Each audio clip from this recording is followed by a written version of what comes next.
नमस्ते एवरीवन, कैसे हैं आप सब लोग। मैं रजत सिंह आप सबका वेलकम करता हूं सेल्फ रिलायंस यूट्यूब चैनल में। And today again we are back with more video. So today's our topic is कि आप लोग जब शॉपिंग करने जाते हैं क्वारंटाइन में, तो किस तरह से आप जाते हैं। क्या आप अपने सारे अस्त्र शस्त्र लेकर जाते हैं या फिर जस्ट डायरेक्ट लेकर चले जाते हैं बाहर। तो बने रहिए हमारे साथ इस वीडियो पर। हम आपको 5 चीजें बताएंगे जो आपको ध्यान रखनी है क्वारंटाइन शॉपिंग करते हुए। सो नंबर 1 पॉइंट जो आप लोगों को ध्यान रखना है while doing quarantine shopping, always wear mask, gloves and keep the sanitizer bottle with you। क्या करना है आपको, सैनिटाइजर रखना है, मास्क रखना है और ग्लव्स आपके हाथों पर होना चाहिए। तो ये 3 चीजें आप लेकर जाते होंगे। आई होप आप ये सब चीजें फॉलो कर रहे होंगे। लेकिन कुछ कूल डूड टाइप से जो बंदे होते हैं, उन लोगों को लगता है कि ये सब करने की वजह से उनकी फैशन में भारी गिरावट आएगी। तो प्लीज आप लोगों से रिक्वेस्ट है, ये सब नहीं कीजिए।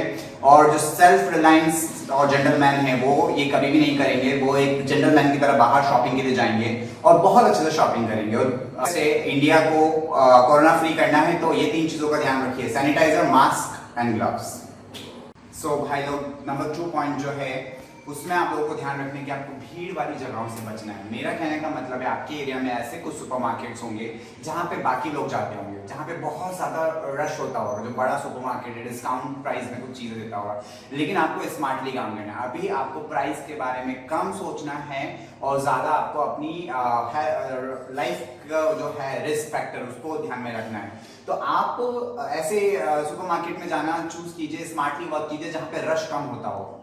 आप अपने नजदीक के घर के एरिया पे जो भी सुपरमार्केट है वहां वॉक करके आप जा सकते हैं, वहां पर जाइए जहां पैदल जा सकते हैं। इससे क्या होगा कि आपका फिजिकल वर्क भी होगा और आप स्मार्टली काम करेंगे, क्योंकि बिकॉज सेल्फ रिलायंस के लोग हमेशा स्मार्टली वर्क करते हैं। तो आपके 2 काम हो रहे हैं, एक तो आप रश वाली जगह से बच रहे हैं और आपके साथ साथ फिजिकल एक्टिविटी भी हो रही है।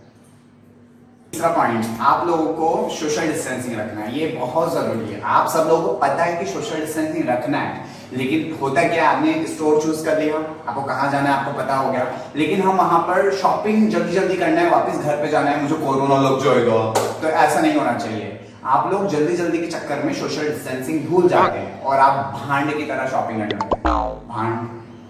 भांड sorry something I don't know the meaning, but आप उसकी तरह शॉपिंग करने लगते हैं। आपको भांडू की तरह शॉपिंग नहीं करना है, आपको सेल्फ रिलायंस की तरह शॉपिंग करना है, सेल्फ रिलायंस मैन की तरह शॉपिंग करना है और सोशल डिस्टेंसिंग बना के रखना है। सोशल डिस्टेंसिंग मिनिमम 1 मीटर की दूरी पर रखना है आपको। तो होप सो कि आप जल्दीबाजी नहीं करेंगे, और जल्दीबाजी करते भी हैं तो ये पॉइंट्स ध्यान में रखिएगा, social distancing. So number 4th point जो आपको ध्यान में रखना है वो है आप किसी शॉप पर या स्टोर पर जाते हैं शॉपिंग करने के लिए, क्वारंटाइन शॉपिंग करने के लिए स्पेशली, तो आपको हैंड सैनिटाइजर एक दुकान के बाहर रखा रहता है। मोस्टली दुकान वाले अभी रख रहे हैं इसको, एंड वहां पर प्रॉपर गाइडलाइंस भी लिखी होती है। हर दुकान पे आप जाएंगे तो अलग अलग गाइडलाइंस होती है, तो आपको गाइडलाइंस फॉलो करना चाहिए। फॉर एग्जांपल, आप किसी एक शॉप पर गए, वहां पर उसने क्यू का फॉर्मेट बनाया कि लाइन कहां से स्टार्ट होगी, लाइन कहां पर खत्म होगी, तो आपको वो फॉलो करना चाहिए प्रॉपर। उस स्टोर पे लिखा हुआ कि आपको कहां खड़ा होना है तो वो आपको फॉलो करना चाहिए।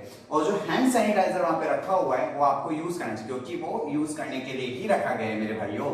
और जब आप प्रॉपर गाइडलाइंस फॉलो करेंगे, कहां से लाइन स्टार्ट हो रही, कहां खत्म हो रही, कहां कहां खड़े होना है, तो आपको बाकी लोग भी फॉलो करेंगे और आप बन जाएंगे pro and self reliance man. Number 5th point जो आपको अपने दिमाग में रखना है while doing quarantine shopping is कि आपको लोकल मार्केट से ही बाय करना है। इसका क्या मतलब है, लोकल मार्केट से बाय करने का मतलब है आप अपने आजू बाजू में देखेंगे, आपके घर के बाहर निकलते हैं तो कुछ छोटे छोटे वेंडर्स जो फ्रूट्स और वेजिटेबल्स लेकर रोड के किनारे बैठे होते हैं, जो गांव से आते हैं, जो फ्रेश वेजिटेबल्स एंड फ्रूट्स लेकर आते हैं, तो आप उन्हीं से खरीदें। इस तरह से आपको कोरोना वायरस के चांसेस कम होंगे, इन्फेक्शन के चांसेस कम होंगे। क्यों? क्योंकि गाँव में चीजें इतनी ज्यादा कॉम्प्लिकेटेड नहीं है, वहां पर इतना ज्यादा कोरोना वायरस का इन्फेक्शन नहीं है अभी। और उसके बाद आप किसी की हेल्प भी कर सकते हैं। जो ये विलेज के लोग होते हैं वो सिर्फ और सिर्फ अपने ब्रेड एंड बटर को कमाने के लिए आते हैं। वो बहुत बड़ा एम्पायर खड़ा करने के लिए, बहुत बड़ा सुपरमार्केट खड़ा करने के लिए नहीं आते वहां पर। वो लोग लिविंगहुड कमाने के लिए आते हैं। तो आप इस तरह से उनकी हेल्प भी कर सकते हैं। तो आप लोगों से मेरी ये रिक्वेस्ट रहेगा कि आप जब भी शॉपिंग करने जाएं फ्रूट्स एंड वेजिटेबल्स की, तो fresh fruits and vegetables local vendor से ही खरीदे, जो गांव से छोटे छोटे मासी या फिर अंकल या काका जो बेचने के लिए आते हैं, आप उन्हीं से खरीदिए। तो इस तरह से आप एक स्मार्ट पर्सन बनेंगे और आप किसी की हेल्प करेंगे। सो ये थी 5 चीजें जो आपको ध्यान में रखना है, और मैं आपको कुछ एक्स्ट्रा टिप्स देना चाहूंगा। नंबर 1, आप जितना जरूरत हो उतना ही घर से बाहर निकलें। बिना मतलब से बाहर का माहौल देखने के लिए बाहर ना जाएं, ओवर स्मार्ट ना बनेंगे मेरा। नंबर 2, जैसे ही आप घर के अंदर एंटर होते हैं वैसे ही आपने तुरंत हैंड वॉश कीजिए घर के अंदर एंटर होते ही। नंबर 3, जो भी चीजें आप बाहर से लेकर आते हैं तुरंत उनको वॉश कीजिए। एंड स्टेयर्स यूज कीजिए, लिफ्ट यूज नहीं कीजिए, क्योंकि लिफ्ट में चांसेस है वहां पर कितने लोगों ने किस तरह से टच किया है वो भी है। तो आप स्टेयर्स यूज कीजिए, लिफ्ट नहीं यूज कीजिए, जितना हो सके अवॉइड कीजिए लिफ्ट को। Stay safe and happy. Thank you so much for watching. नमस्ते everyone. Don't forget to subscribe and like my channel. Thank you so much.